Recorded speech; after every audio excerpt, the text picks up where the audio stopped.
Bugün Azərbaycanda anım günüdür. Bütün Azərbaycan xalqı şəhidlərimizin əziz xatirəsini yad edir. Bu günə görə biz onlara borcluyuq. Bu həqiqətdir. Nə qədər dövlətin gücü olsa, nə qədər silahı olsa, nə qədər düzgün hərbi əməliyyatlar planlaşdırılsa da, qələbəni əldə edən əskərdir, zabitdir. O gedir. O sinəsini qabağa verir. O ölümə gedir. Və bayrağı da qaldıran odur.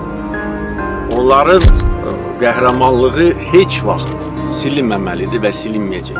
Biz buradayıq, siz buradasınız və nə qədər acı olsa da onların yaxınları üçün, doğmaları üçün bir təsəlli var. O da odur ki, onlar canlarını fəda edərək tarixi zəfər çalır.